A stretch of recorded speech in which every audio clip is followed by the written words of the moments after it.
Hi, this is Mustafi. Welcome back to my channel. Welcome if this is your first ever time.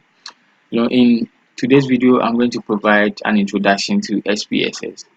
And this introduction is more for people who have little or no knowledge about or no experience about SPSS. In my next or subsequent videos, things are going to get more advanced. So first of all, what is SPSS? SPSS is a pretty popular program for statistical analysis. It is the widely used program for statistical analysis. SPSS can do a lot of different things, and it's great because you can do a really complex statistical analysis with just a few mouse clicks. And SPSS is being used in health sectors, health research, market research, survey companies, and more importantly, educational research. So talking about educational research, in schools, final year students provide project work, and there's no project work without chapter 4. And chapter 4 is basically about analysis and discussion. And SPSS happens to be one of the programs that you can use to analyze your data.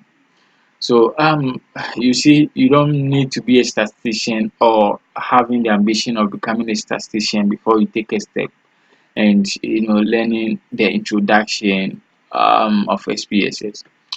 You can even learn only the data entry, and you can enter data and actually earn something. So let's sit back and do some kind of introductions to SPSS.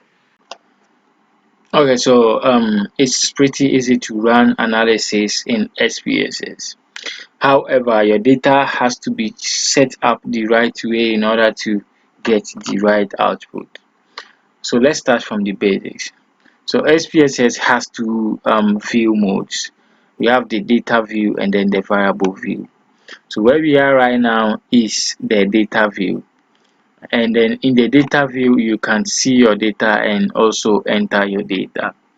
So here is basically like a spreadsheet where you have columns and then rows, and then each row is dedicated to one participant or one subject or one respondent or one case, and then each column is dedicated to different variables or types of measurement.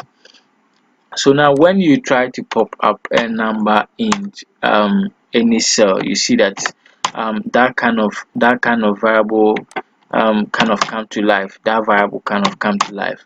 So when you try this one too, you see that it kind of come to life. The variable there kind of come to life, and it assume an automatic name with a default property. And then the name is var 00001, and then 2. Okay, so same thing implies to the subsequent variables that you are going to enter. So here will be 3, 0, 4, 5, 6, up to the number of variables you are dealing with. This will be a little bit confusing when you get your outputs given these names. So you did want to change the variable name. So of course you can change the variable name in variable view. So when you come to variable view, each row here is your variable, and then the columns here actually are the property defining the variable. So we have the first column to be name, type, and so on. So let me just clear this because we don't need this for now.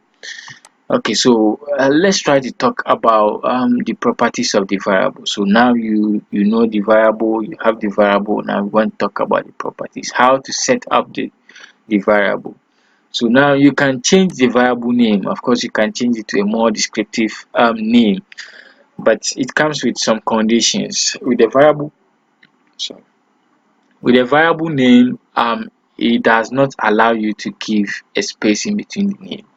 But you don't have to worry about that. When you write in anything that SPSS doesn't want, it to actually reject it.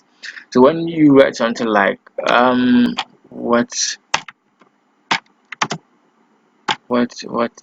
your name, you press enter.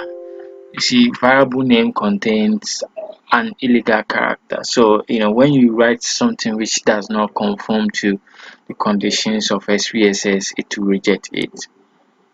Alright, so in my next video I'm going to define the rest of the properties ranging from typed to row. So for now just end here, and then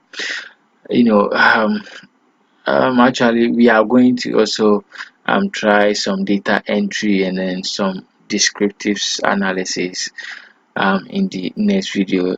So feel free to leave a comment as in how you see the whole show, and if you having some adapts, you feel free to give them to me. We are here to learn from one another. So thank you very much for watching. See you next time.